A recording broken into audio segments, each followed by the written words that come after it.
მოგწონთ თქვენი შვილის ტოლებს რა შეურტყამეთ? სპორტი? თქვენი ცემა მისთვის სპორტია, სისასტიკე ხელწერა. ცნობილია თქვენი ცივსისხლიანობა, სისასტიკე და არა ალბათ რა გაგიცხ. ეს არის კაცი, ვინც ხარებასთან ერთად გარბევდათ. ხარება ჩემი მეგობარი, და ვიქნებით თელი ცხოვრება.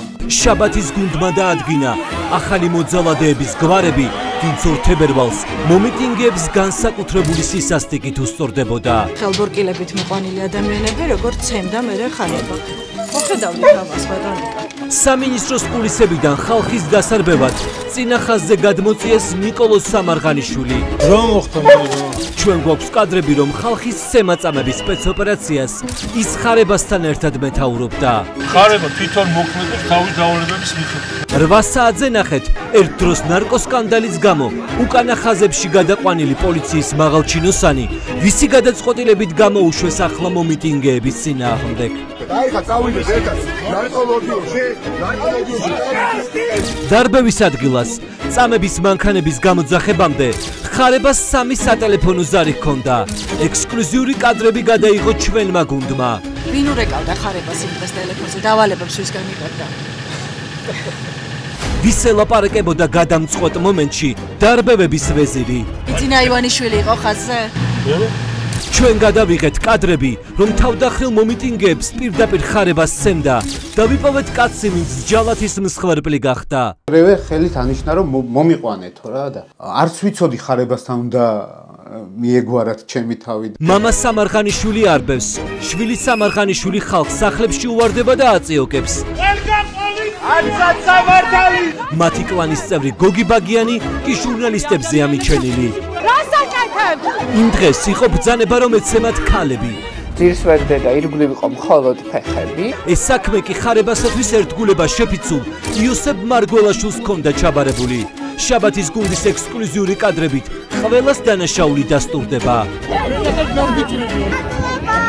სცემდნენ ბაღის აღმზრდელებს, პროფესორებს, სკოლის მასწავლებლებს, ქალებს ეძახდნენ მეძავებს.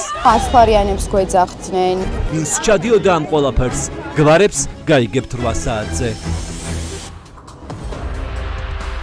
ბატონი ანუკის მამიდაშვილია ხო? არსებითი მნიშვნელობა არა აქვს. საბურთალოს გამგებლის მოადგილე და კახიკალაძის სოლის ახლო ნათესავი მშენებელი ბიზნესმენის განზრახ მკვლელობის ბრალდები დააკავეს. უმძიმესი ფაქტია, კატასტროფა მოხდა.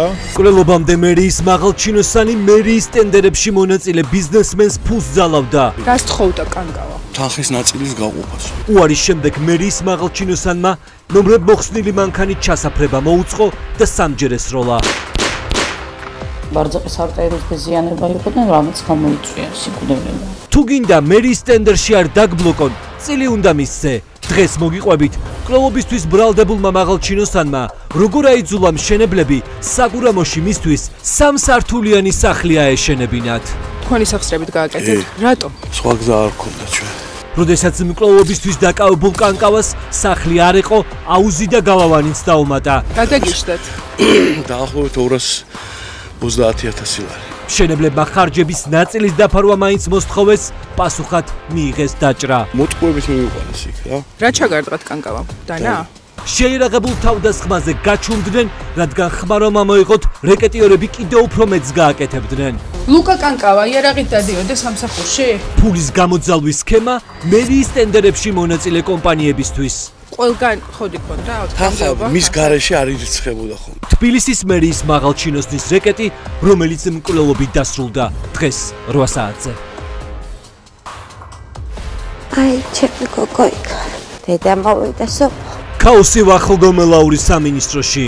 ჩვენ ეს მიიყვანა გადმოაგდო, ვერ გაასწრო და აი აქ მომიკლეს შვილი. ვიდრე მთელი პოლიცია მომიტინგეებს დასდევს, გამოუძიებელი საქმეები თაროები ევსებათ. არასდროს არ გავჩერდები, სანამ მამას ბოლომდე ჩემი შვილის კველი არ დაისჯება. დედა, რომელმაც პოლიციაში სამართალი ვერ იპოვა, დღეს საღამოს 8 საათზე პირველად მოყვება. როგორ გაუკეთეს მის ქალიშვილს ძალით ნარკოტიკი, შემდეგ იძალადეს და თვითმკვლელობის ინსცენირება მოახდინეს. მორბოდა, აიტყო წაფინა ბიჭები თუ აი აქ არის პოლიციის შენობა და მიდიოდა საშუალოდ პოლიცია ამტკიცებს ერთს, კამერის ჩანაწერებში კი სულ სხვა რეალობა ჩანს. ჩაკეტილი მხოლოდ ერთში. 5-დან 1-ში იყო ღია და იცოდა პირველად არის. არა, გამოსასწორო. დამთხევა. სადარბაზოა. დამთხევა ბატონკა ხარ? დიახ. დღეს ექსკლუზიურად აქ პოლიციის ფაილების შაბათის ეთერში. ნახეთ რა სხვება ოქროს მოწმე, რომელმაც საეჭვო ვითარებაში გარდაცვლილ გოგონასთან სიცოცხლის ბოლო წუთები გაატარა. ამე ძინა თვალებია დავხუჭე, გავახილე და მარცხენა კარი ღიაა და არც გოგოა არც. ამ კვირაში თქვენთვის მოსაყოლი ბევრი ამბავი შევაგროვეთ. დღეს საღამოს 8 საათზე ამ სტუდიიდან მე და გამომძიებელი ჟურნალისტები წარმოგიდგენთ შაბათის ეთერს.